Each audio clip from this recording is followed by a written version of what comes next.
तो आज मैं आप लोग को क्लास 10th का यूपी बोर्ड मैथ्स पढ़ाऊंगा 2.2, ठीक है, एक्सरसाइज 2.2। इसमें पहला क्वेश्चन दिया है, निम्न द्विघात बहुपदों के शून्य ज्ञात कीजिए। क्या कहते हैं ये? शून्य ज्ञात कीजिए, शून्यकों तथा गुणांकों के बीच संबंध की सत्यता की जांच कीजिए, ठीक है।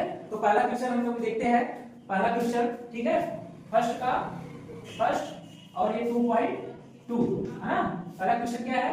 x square minus 2x minus 8 equal to 0 है ना। ये क्वेश्चन है।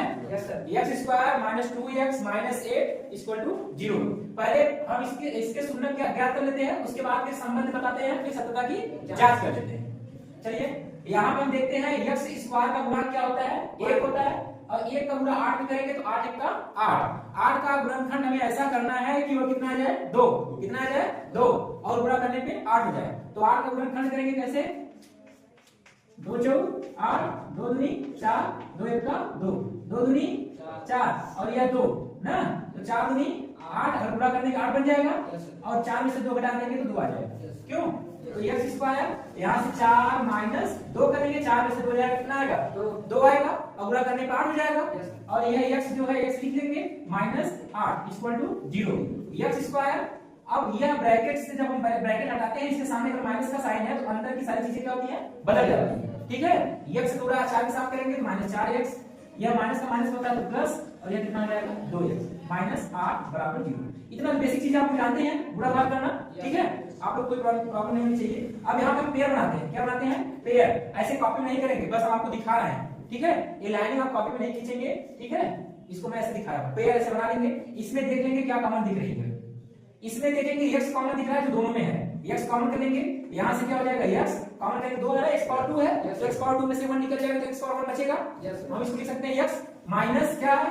4, इसके पास x आ गया, और प्लस 1 कॉमन कर लेंगे, यहां से क्या करेंगे? 2 करेंगे, क्या करेंगे? 2, तो x माइनस 2 4 जा 8, 4 तो यहां होता है ना, इसको हम हटा देते हैं, ये जो है हम अपनी निकाल किए थे, ठीक है, इसको हम यहां से हटा देंगे।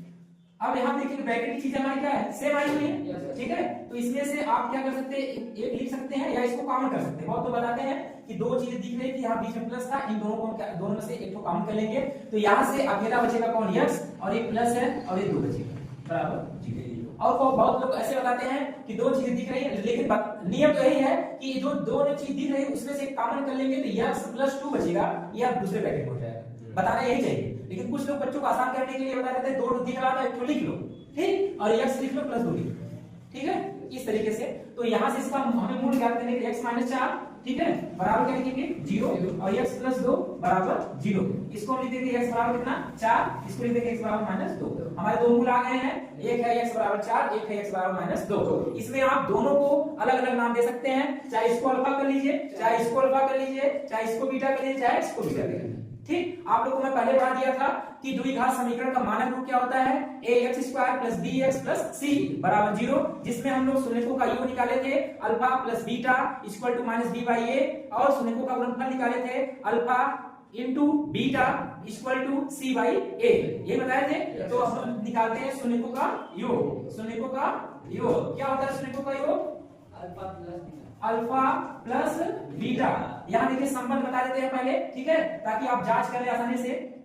तो यहाँ क्या होता है? Minus B by A, minus B की वैल्यू कितनी है? यहाँ देखेंगे ये मानक रूप क्या होता है द्विघात समीकरण का? द्विघात समीकरण का मानक रूप ax square plus bx plus c equal to 0।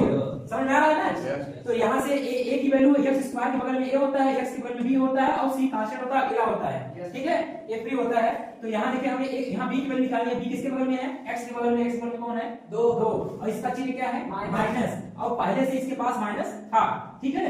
और यहाँ हम लिख देंगे a की वैल्यू कितनी है? 1, a की वैल्यू कुछ नहीं तो 1 मान लो, ठीक है। ये माइनस माइनस क्या हो जाता है? प्लस, ये हो जाता है 2, ठीक है। इतनी चीजें अल्फा प्लस बीटा की वैल्यू आ गई है 2, है ना? दिखा आप लोग को? Yes sir. अब हम लिखेंगे शून्यकों का क्या? शून्यकों का गुणनफल। गुणनफल क्या होता है शून्यकों का? Alpha into beta, alpha into beta, यहाँ होता है c बाई a। c की वैल्यू क्या है इसमें? माइनस 8, क्या है? माइनस 8, और यहाँ पे a की वैल्यू 1, तो ये हो जाएगा माइनस 8। ये तो संबंध हो गया, क्या हो गया? संबंध। अब हम इसकी जांच करेंगे, क्या करेंगे? जांच करेंगे, देखेंगे कैसे जांच होता है। इसको पहले हम यहाँ से हटा देते हैं, ये नोट कर लिए आप लोग? Yes sir. देखिएगा यहाँ से मैं इसको ठीक है, मिटा दे रहा हूं।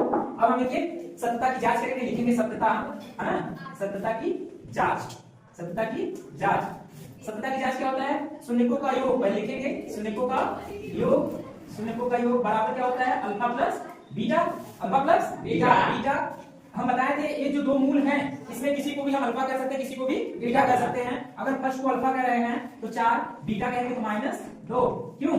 -2, यहां से लिख सकते हैं 4, ये ब्रैकेट टूटेगा -2 आ जाएगा, तो 4 में से 2 जाएगा 2, देखिए 2 आया ना।